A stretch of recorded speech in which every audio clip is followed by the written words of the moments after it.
It Yeah, gave me option. You can leave. yeah, yeah. Now we on the live stream. Okay, All right. okay, yeah. So, hello everyone, and welcome to NG Asia Meetup. Today we are diving into a very exciting topic, crucial for any modern web developer: dynamic forms in Angular. Um, we are fortunate to have with us Pavel Suk, who will lead today's session.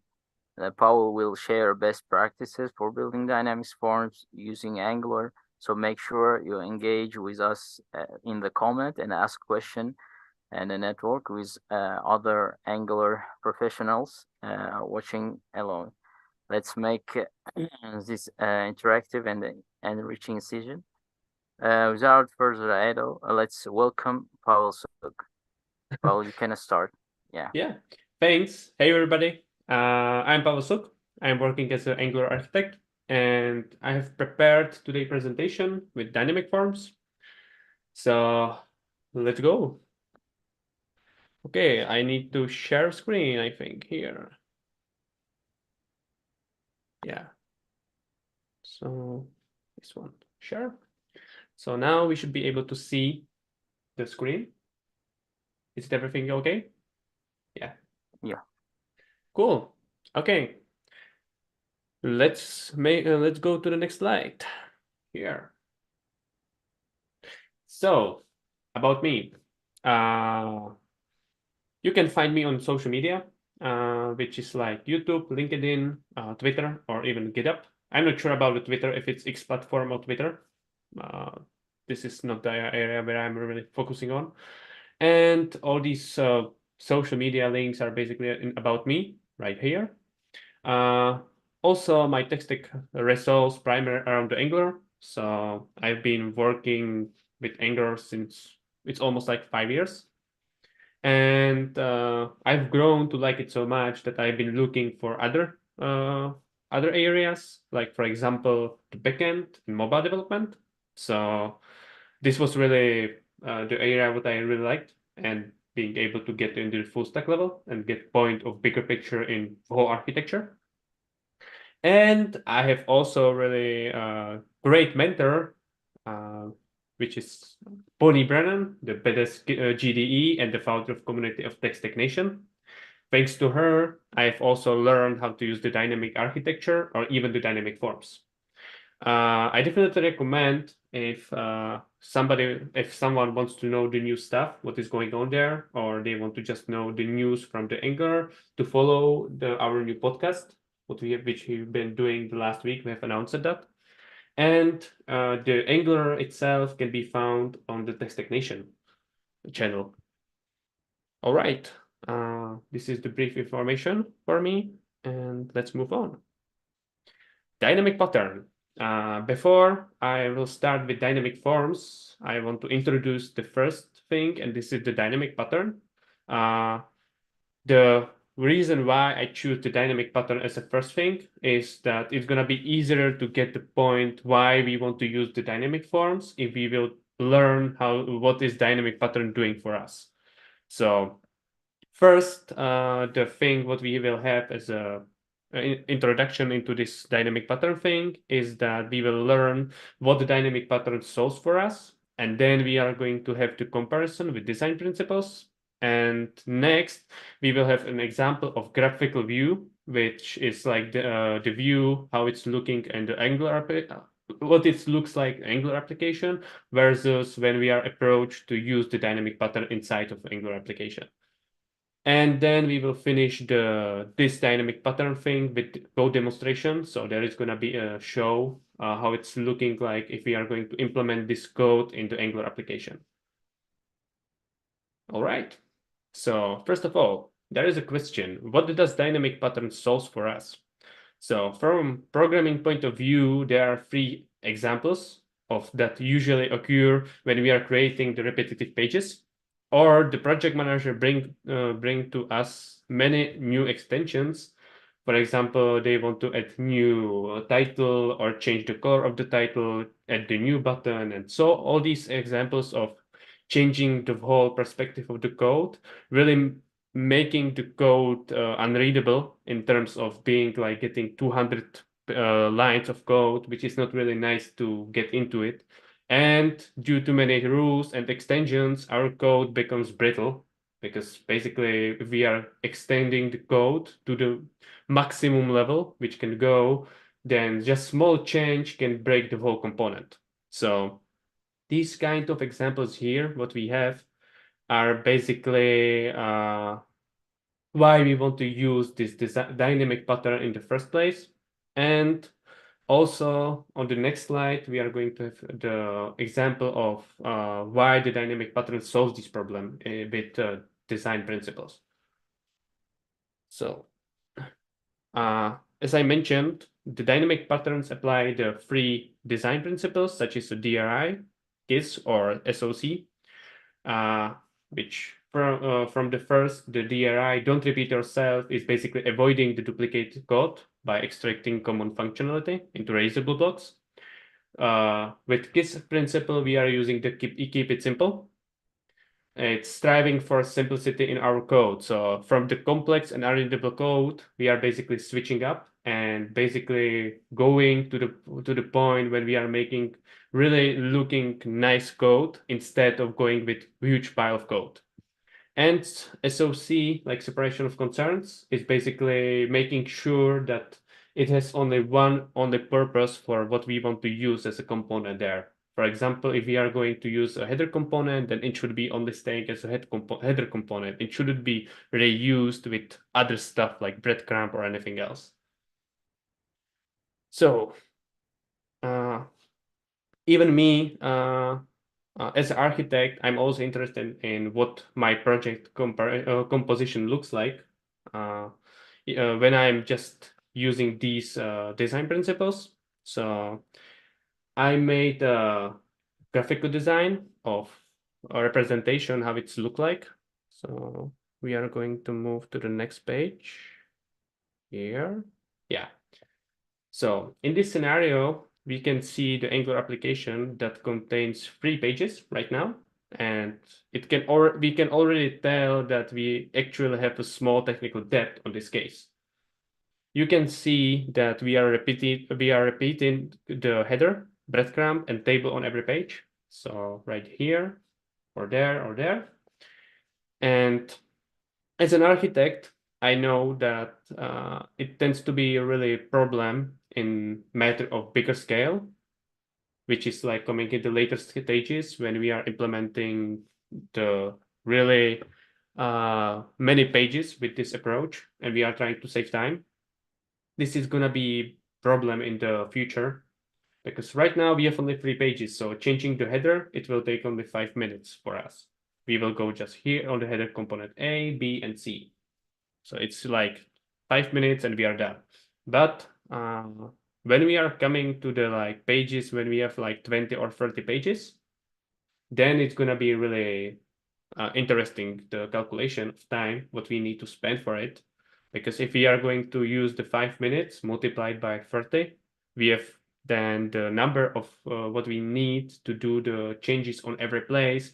It's almost like 2.5 hours. So this is really a difference between going into small and going into bigger projects. And yes, I can also use the Visual Studio, like global overriding the thing. But if we are going to need to change the component, like in the bigger, in the different scale of like HTML file and TypeScript, then doing this would take even more time than just going through all these files. So anyway, another problem with this architecture is basically the difference between in the code between the components. And sometimes the junior devs have tends to basically doing the quick fix on the problem what they are resolving. So they are going to add some implementation of the code on table A, and they are basically going to forget about the table B and table C.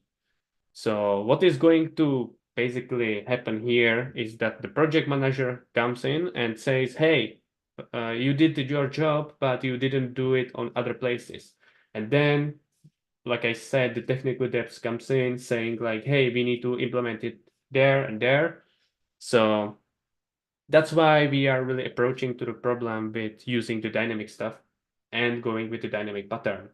So now let's take a look what it looks like if we are going to use the dynamic pattern in application.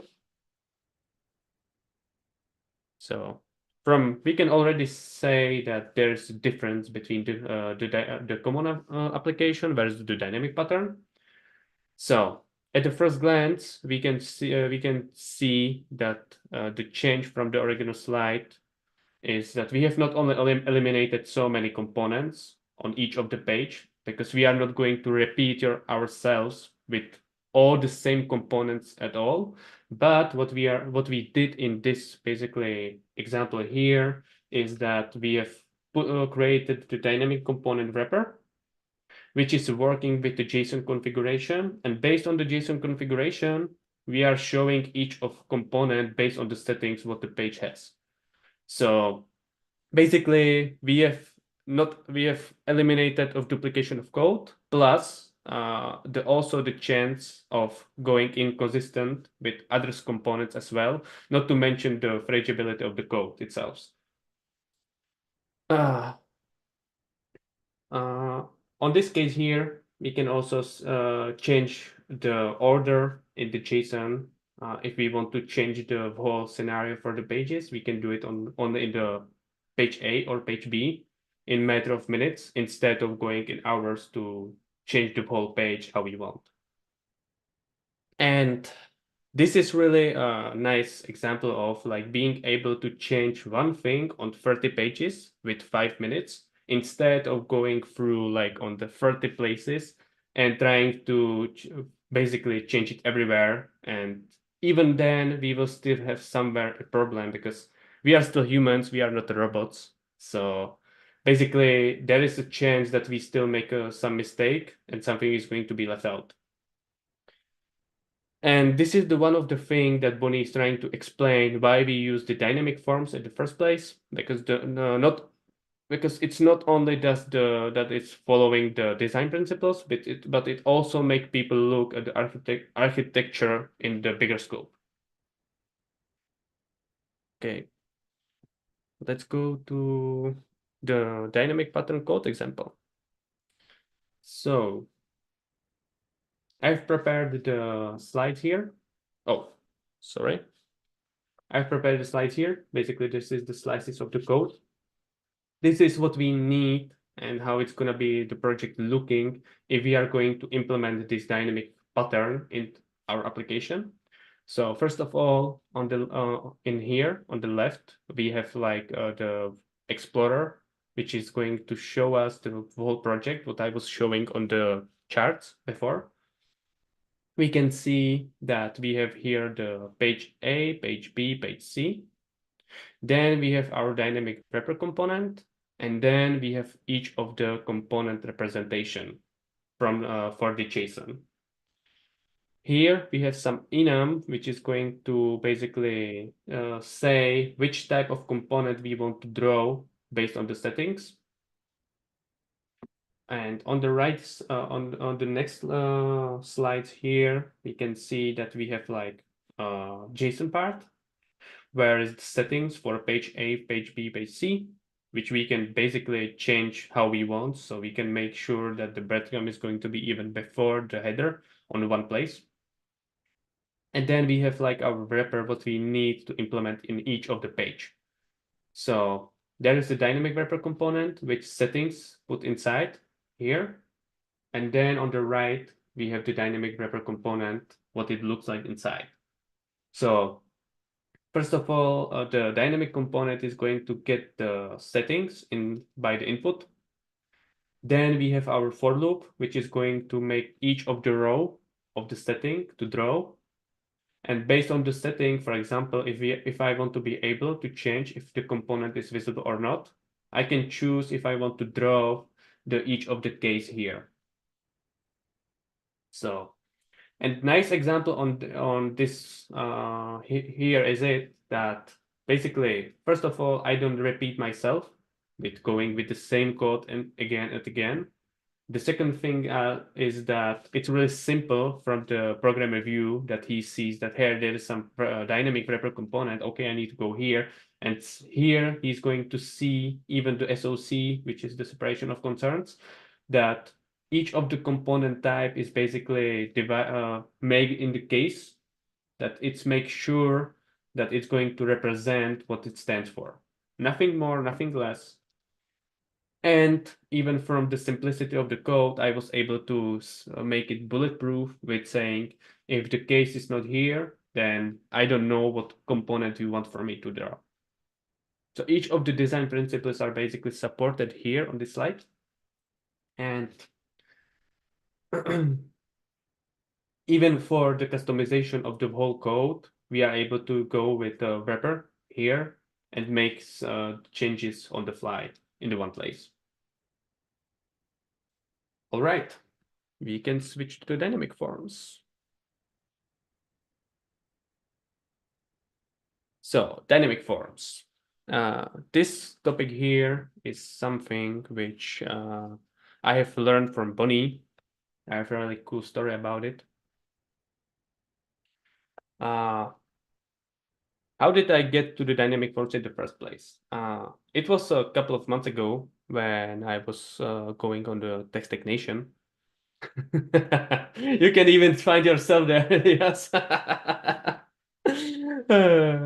Anyway, there is so many great people there. I'm really glad that I have met this community there. So that we can find Dylan, Chris, even Michael, Tim, Connie. There is so much great people out there. So I really recommend Yeah, joining there. yeah. A year ago, I also have been in a presentation with the Angular Nation. Yeah, Great. Cool. they are rebranding this Angular Nation with Tech Stack Nation story. Yeah, it was recently, yeah, because we wanted to have a bigger scope with technologies because we know that Angular is going to be there forever, you know, we have the experts and everybody else. But we also wanted to make sure that we are able to talk for another topics, not for only the Angular. So Yeah, yeah, yeah, that was deciding moment from Bonnie that she was saying, hey, we will bring up another also topics there. For example, like C#, React. Even when we were coming with the name for it, it was also funny. Uh, because we have been trying to find a name which is going to go with every direction in the technology, you know.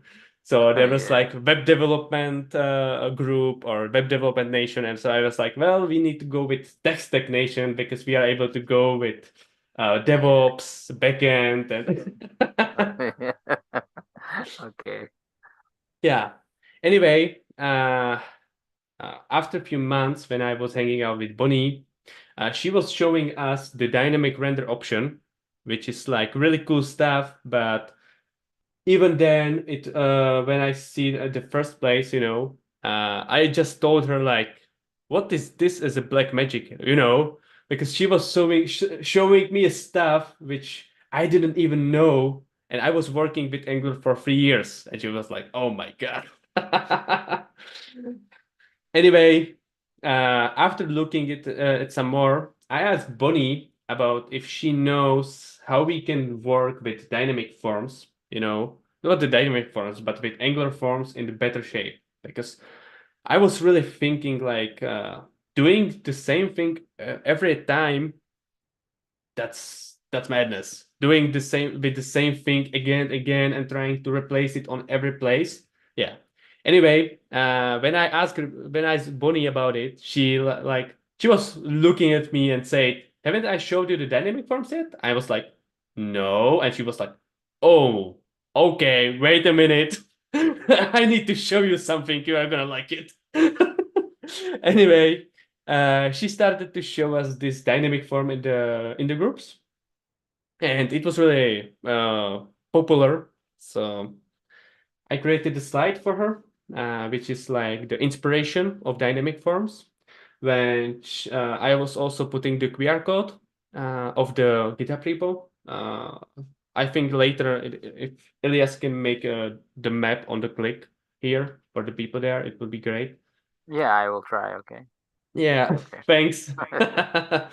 Anyway, I was trying to make it simple that people can just go on the mobile and just get into the repo from the video, that they don't have to trying to get into the URL and copy every single thing. uh, so first of all, we should also get a Bonnie shout out for making this dynamic forms repo for us. And another thing that what I was mentioning there was that I also managed to work with Bonnie on it, and I was updating this repo from Angular 14 to Angular 17, so it should be up to date for everyone to use. Definitely the most important thing what Bonnie was trying to explain here is the difference that why she didn't make it as an NPM library for the first place. What she's trying to teach us on the platform as architects is that we are able to basically create this code on our own without any need of help of the third party.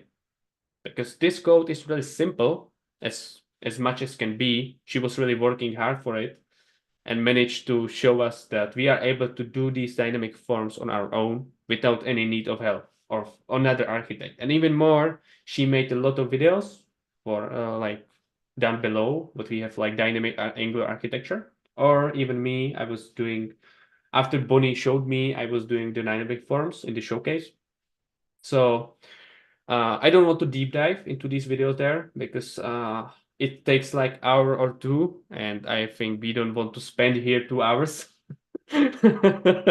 So I really recommend if anybody is really looking forward to go through the whole code, watch these videos, and then even if somebody has a question for it, they can just go to Join Text Tech Nation and ask us.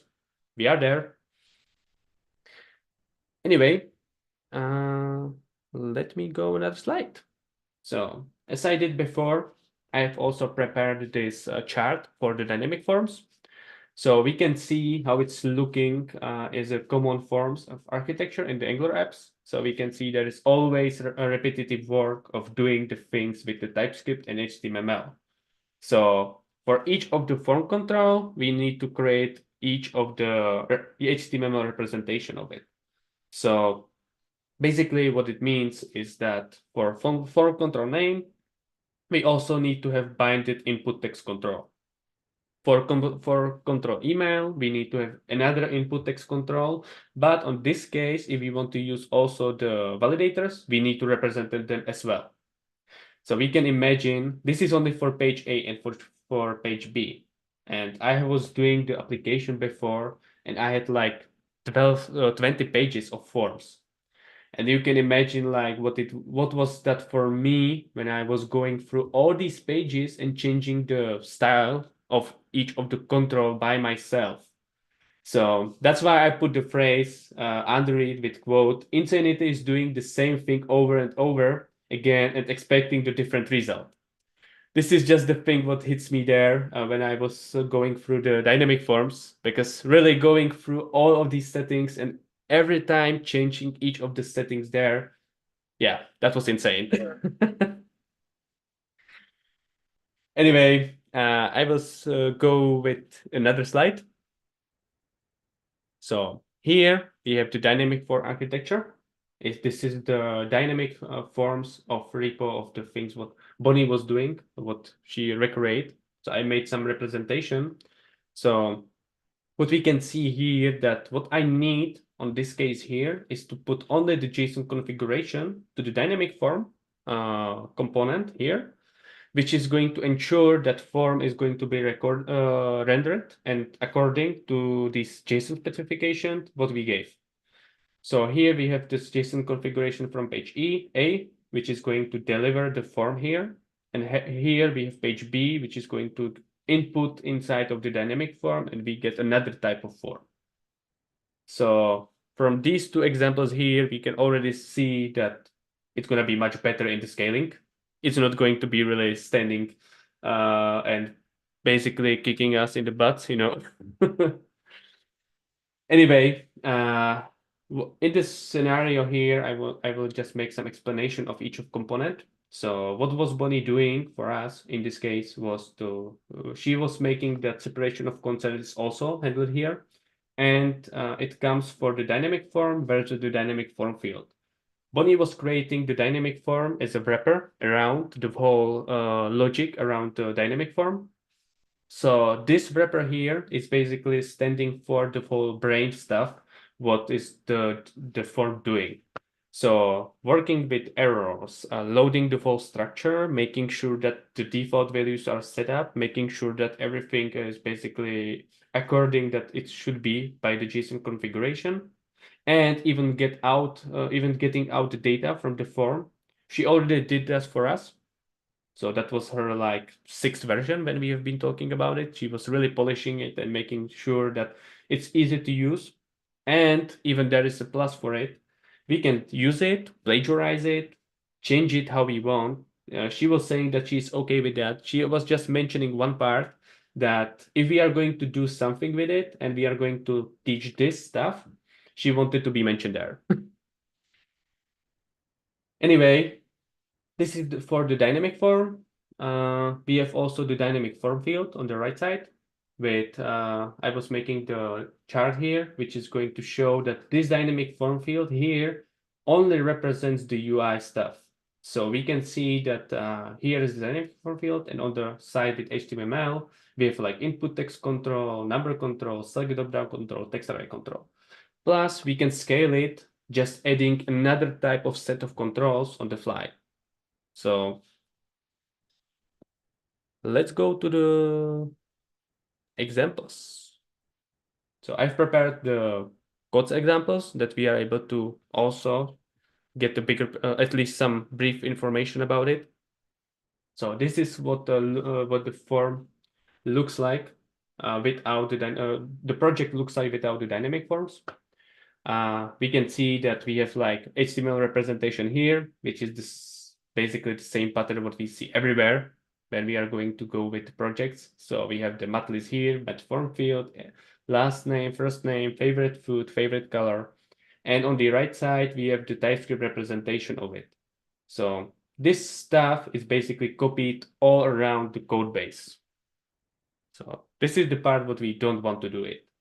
What we want to do in this scenario here is to take the repo, what was Bonnie is doing for us. There is a representation of the code of repo. So on the left side, we have the form field control. On the right side, we have the dynamic form component, which is like what I said, that the dynamic form is really long, like 300 lines of code, probably. And it's the brain of the whole operation. And then is the HTML representation, which is acting like a wrapper, showing the dynamic field with an error here. And the dynamic field is here on the left side. So we can see that there is no TypeScript at all because we don't need any TypeScript there. And there on the bottom, we have the HTML representation, which was shown before in the dynamic pattern. We have seen that we can see in the easier way. Here we can see that there is each of the representation of the field type based on the enum, and each of it is gonna be shown on the JSON part. And here is the model what we need to work with if we want to work with the dynamic forms. Each of the we are going to see this JSON configuration, how it looks like when we have the project inside, but I don't want to skip. So this is the whole code what we need if we want to implement the dynamic forms. And then this is how it looks like if we are implementing this dynamic forms in our project. So here is the HTML with 3 sets of form. On the right side here, we have like the constants of the forms. So we don't see any more forms and we can reuse it everywhere. And here is the JSON configuration for each of the sets. Even more, there is a great thing that Bonnie was already making a proof of concept for us. So if we, for example, if we want to draw the childs of the form for example, like here, that is gonna be based on the value. If the slide toggle is picked, then it's going to show the subform. This is the proof of concept what Bonnie also did for us. So if we can just compare it, we can say there is already change in the code base, just having these two comparisons in the code, like only 30 lines of code versus like 100. Yeah, probably that's really safe. Anyway, Yes. go on, sorry. Oh, yes. Yeah. Anyway, I have also prepared another things that the dynamic pattern more examples, because the dynamic pattern is not only used for the forms. We can reuse it not only for the forms, but in the other areas. For example, here we have the dynamic pattern examples. For example, if we want to use the pattern, we can use it for component projection, which we have been looking on the dynamic pattern in the first, because this is the same thing. Go loop through the settings of the JSON, and based on this of the type, we are going to show the component. This is the easiest level of it. Then we have the forms, which are basically done by Bonnie. So we can just take it and run it out of the box. And then we have another set of examples. For example, we can do the dynamic tables. So the table itself can be dynamic and rendered by the JSON. So we don't have to recreate the tables on every level, but we can also make it dynamic here. Even more, I was creating that example of dynamic tables with the model pop-up. So I have the dynamic table with actions that you are going to click for edit, then it's going to show the pop-up. And in the pop-up is included the dynamic form. So you are basically able to, based on the settings, draw the form, change the data, and return it back. And for the crack and others people in the text technician, I was doing another things, for example, like dynamic pages. So you can even do the dynamic pages in the Angular. So you don't have to have any representation of the page itself. What you can have is one dynamic page based on the component projection, and based on the URL, which is going to which are you going to check if it's that URL correct for the settings or not. And if it's correct, you are going to render the page. If not, you are going to redirect the user on 104 page, saying not found, sorry, I don't know what you want from me. And in my job, we have also do the whole full stack application on dynamic level. So I'm able not only to make the dynamic entity on the database, even the field sets are basically dynamic. Even the UI is the dynamic whole, is a whole part. With dynamic forms, component projection, basically it's the whole thing. Well, uh, thank you for your attention and your time. I'm certainly really glad for those who made it to the end, and we can move to the questions.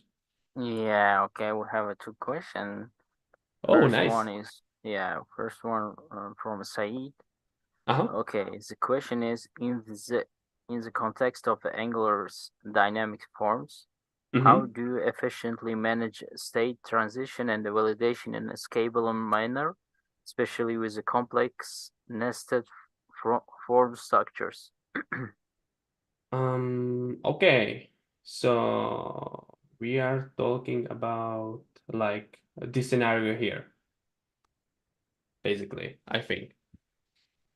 Uh, first of all, we don't have to go with whole big one JSON, but we can split it, and we can make also the rules based on the each of the form if it's valid.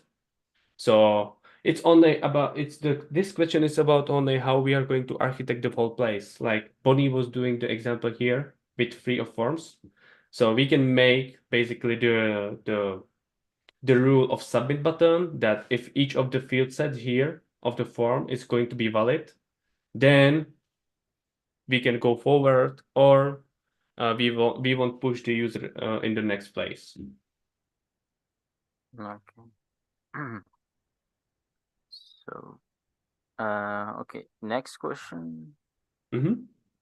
So, from Mike, his question is, could you elaborate on the implications of using push-based change detection strategies like on push in dynamic forms and how Mm-hmm. it contracts with Angular's default change detection mechanism in the term of form, performance, and user experience?